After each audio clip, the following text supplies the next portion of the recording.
y por qué razón hoy está como está. Cuando ella se cruzó en mi camino, pues básicamente fuimos una semana de novios nomás y me la llevé.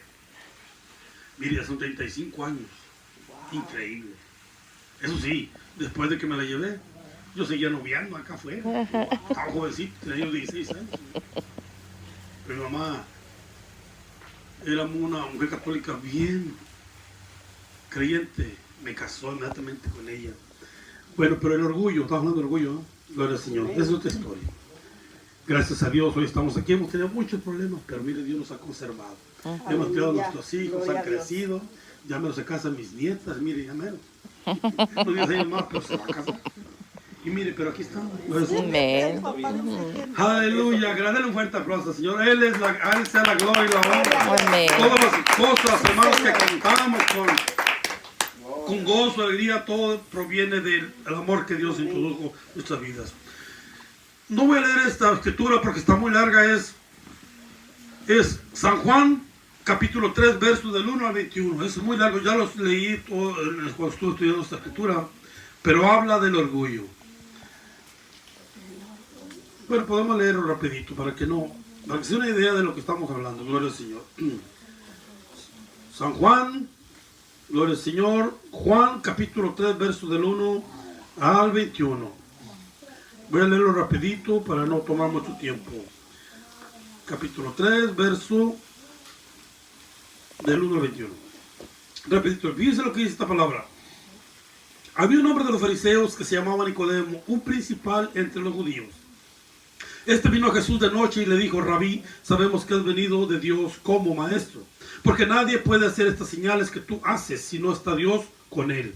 Respondiendo Jesús le dijo: de cierto te digo, que el que no naciere de nuevo no puede ver el reino de Dios. Nicodemo le dijo: ¿cómo puede un hombre nacer siendo viejo? ¿Puede acaso entrar por segunda vez en el vientre de su madre y nacer?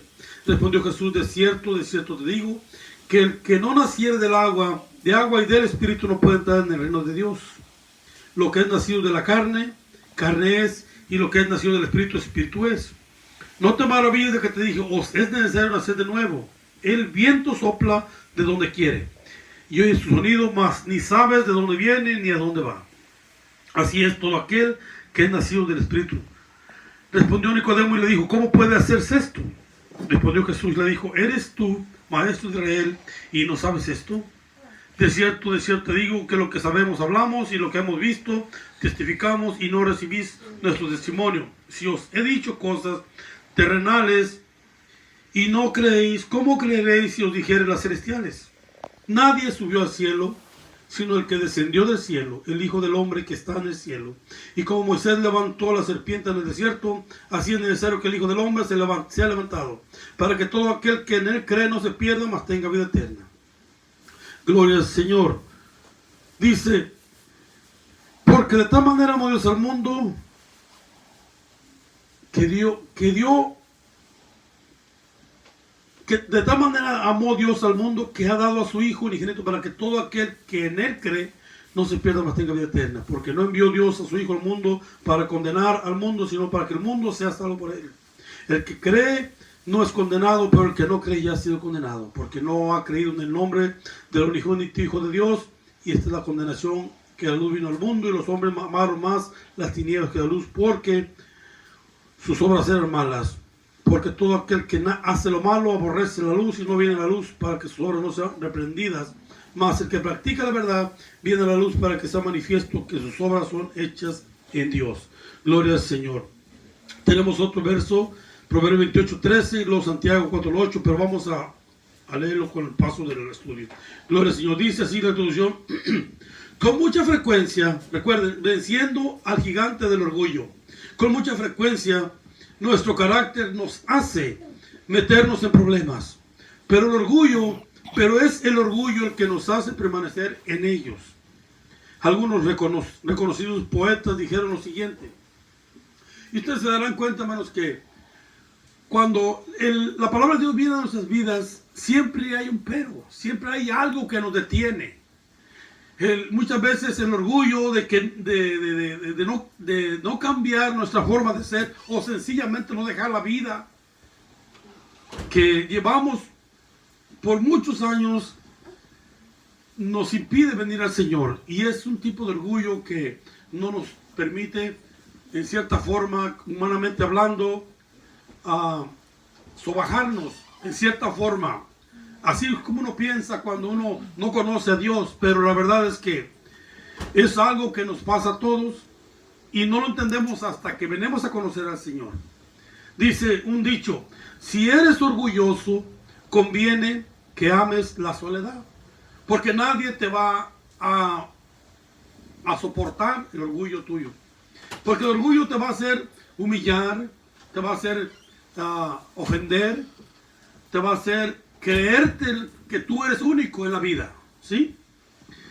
Dice: los orgullosos siempre se quedan solos. ¿Por qué? Por la misma razón. Si no se modera tu orgullo, él será tu mayor castigo. Número 1, la necesidad de ser honestos y sinceros. Esta lección, dice, nos ayudará a darnos cuenta de la necesidad que tenemos de cambiar nuestras actitudes.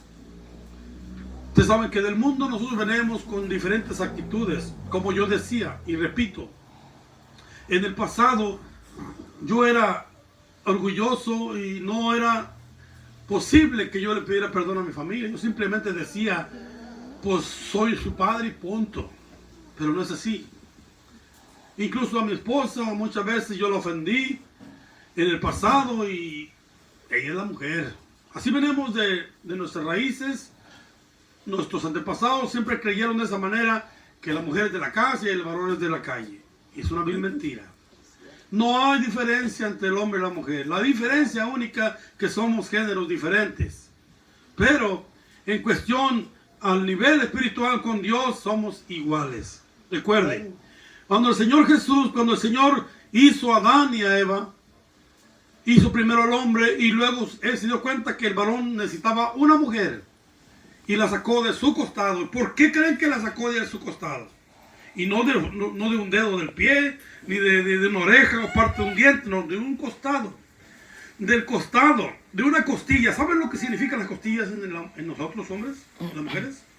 Las costillas son la caja torácica, donde se almacenan los miembros más frágiles del cuerpo. Imagínense, si no hubiera las costillas, nuestros miembros, ¿cómo se llaman? Órganos se dañaran fácilmente con cualquier golpe y dejarían de funcionar. Por eso tenemos las costillas, no para vernos, ¿sí? Sino por eso la tenemos.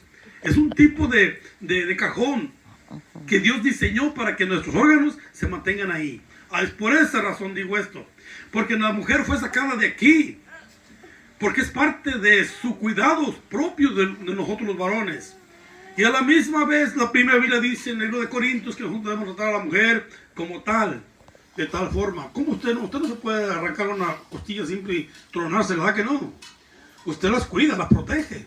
Cuando vamos a hacer un trabajo duro, ¿qué hacemos? Nos ponemos una faja para cubrir todo lo que es donde hace la fuerza el estómago. Bien, gloria al Señor.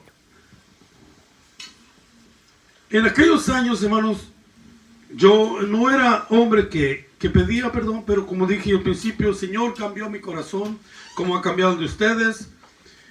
Y si aún hay cambios que necesitamos, Él los va a poner en nuestras vidas, siempre y cuando usted busque ser cambiado. Porque Él no puede hacer nada por sí solo, si usted no quiere. Acuérdense que la palabra de Dios dice que Él nos dio la libertad de escoger entre el bien y el mal, de vivir o morir. Pero al mismo tiempo Él nos recomienda que vivamos y disfrutemos la vida. Dice, esta lección nos ayudará a darnos cuenta de la necesidad que tenemos de cambiar actitudes que nos dañan, de ser sinceros y desnudar nuestros corazones ante Dios para poder ser transformados. En el libro de Proverbios capítulo 28 dice bien claro, aleluya, gloria al Señor. Vamos a leer ese libro de Proverbios rapidito, aleluya, para no hacer mucho tiempo. El Proverbio está después de Salmos. Proverbios capítulo 28, Gloria al Señor. Verso 13. Dice lo que dice ahí. Dice, el que encubre sus pecados no prosperará, mas el que los confiesa y se aparta alcanzará misericordia.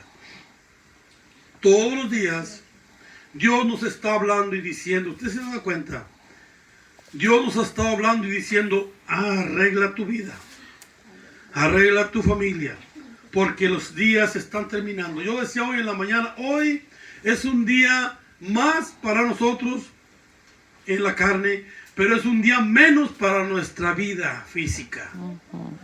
Si usted está, si Dios le dio, usted le dio 1000 días, hoy se le acabó un día y le quedan 999 días. Es una realidad. Y poco a poco, conforme pasan los años, nos estamos acercando al juicio de Dios, a la confrontación de Dios. Amén. Por eso digo, y dice el Señor, que arreglemos nuestras vidas. Dice,